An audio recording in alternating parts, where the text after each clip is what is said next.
Hey Libra, this is Perrymore Tarot's daily reading for November 12th, 2025. This is for Libra. Last shuffle coming out for Libra. Let's see what's going on. Libra, we have kindred partnership. We also have discovery. So this tells me that a person in your space, right?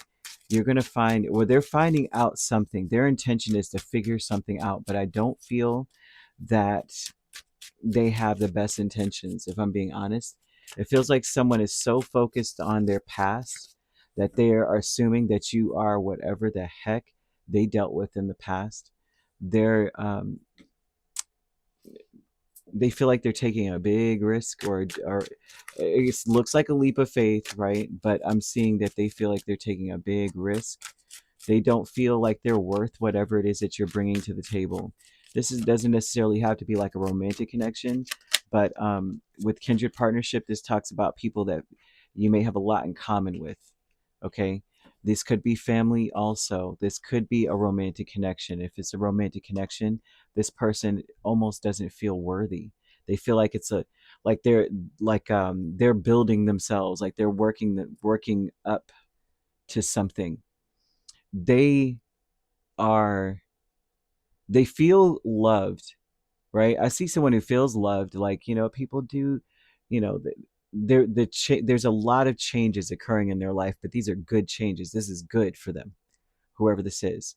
It affects you in the way of how they're approaching you. It looks like whoever this person is, they don't realize that things are better. They don't realize their true worth.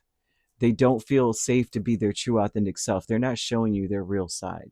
They're still caught up in the past. They're still caught up in what used to be. I keep hearing Madonna, this used to be my playground, hard with this person. And it's like they're not listening to their intuition. They're listening to their intellect. They're thinking. They're exaggerating something. I feel like they're exaggerating uh, some of their qualities. And the discovery with the Empress and Seven of Pentacles tells me that their intention is to figure out what makes you you. It's almost like they want to imitate you, right? I just want to match energy with Libra. It doesn't They're not giving the whole scope of the relationship here, more than they want you to know about this person, whoever they are. Uh, you would know who they are. It feels like it hit them suddenly that, whoa, me and Libra have a lot more in common than I thought. And it also looks like this could be work related, or if it's not work related, then it is a friendship or family. And this is someone you have a lot in common with, right? But they may be a lot more um, impulsive than you. They might, they're coming off with a lot of like free spirit energy. They are trying to figure out what they could do to be more like you. And, but they're also not being honest about that. Their life is changing in such a great way, though. With the angels of the four directions, you have High Priestess and Seven of Wands. The angels are trying to tap into their intuition, push them to, and challenge this person. They feel challenged. This is personally challenged to be like, don't you know that you're worth better, or you're worth more? Don't you know how much you loved or cared about? Don't you know they're going through a dark night of the soul? So you might find that this person is um, reaching a higher level of consciousness.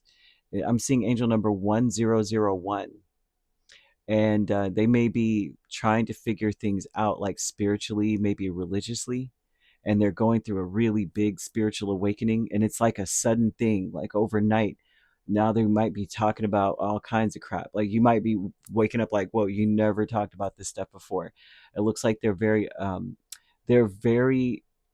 won't say obsessed, but they're very focused on death. Someone's very focused on this, or talking a lot about how things change, and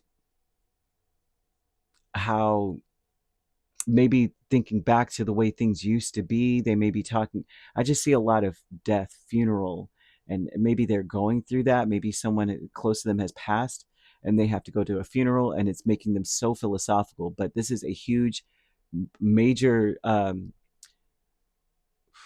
change that cannot we can they're not going back to who they used to be, but it's a very good change. This is something that was necessary. They needed to change.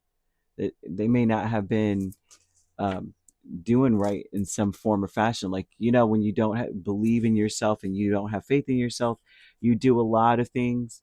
Um, you don't believe that anything could be right. You don't feel like you could be enough. So then you settle for less. And so this consciousness of lack with the Page of Pentacles and Ace of Cups tells me that this is someone who is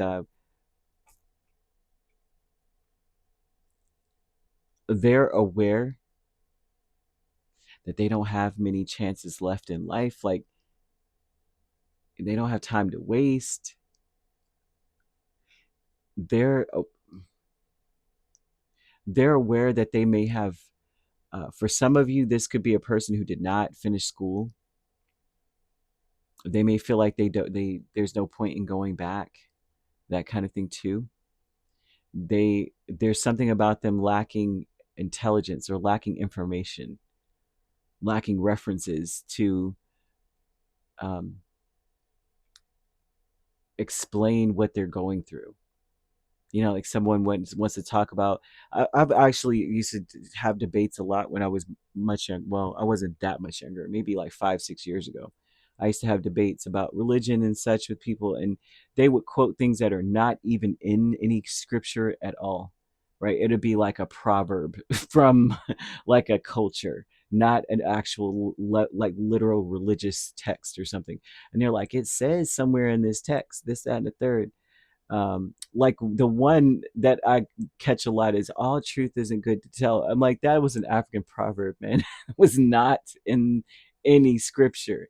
And we didn't, you don't know, because the way that people speak or say it, and sometimes it's the person, like it could be a religious figure, like a pastor or a minister that says certain things, and then you start quoting it like it's really there, and if you don't do your own research or read enough, you won't know. And so it feels like this person doesn't know enough. They feel like they don't know enough to explain what they're going through.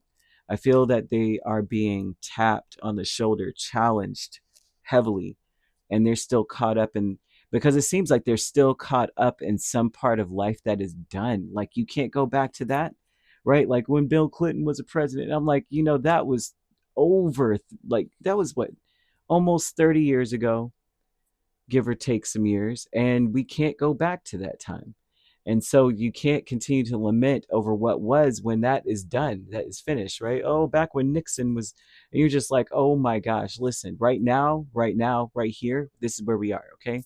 And I feel like someone's going through a big change, but it's a great change.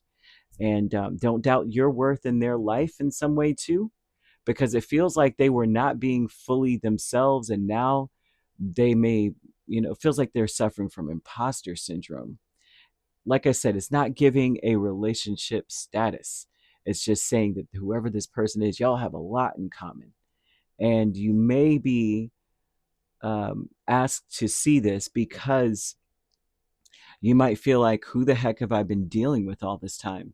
I thought they were my friend, or I thought this was like a coworker that we worked well together, or maybe they're a family member and I thought we had a good relationship. And it's not that you don't, that it's more so that they need to go through this change. They need to be a better person, if I'm being honest. I mean, they're going through a deep spiritual awakening, because I'm seeing a dichotomy between like oppositional energies, Gemini and Sagittarius energy in this. So it's like their philosophy on life versus their thoughts, and like an analytical side to things, a free spirited way of looking at things, and but then maybe they're blunt, like pushy. They might start becoming pushy, exaggerating things. They may be restless, and really they're going through a big awakening. I hope this makes sense, because I'm seeing a lighthouse, I'm seeing skunks, So, yeah, I don't know if those things mean anything, but either way, you could be dealing with a Scorpio, an Aries, a Sagittarius, Libra, another Libra, Taurus, Pisces, Capricorn, or Virgo. You could be a Virgo Libra cusp or a Libra Scorpio cusp. I'm seeing Aries Taurus cusp, Pisces Aries cusp, Scorpio Sagittarius, Sagittarius Capricorn cusp. If you're not dealing with those signs, which you don't have to be, those signs could also be in your chart. If you'd like to book a personal reading with me, my links are on my page. Peace, love, and light. Take care.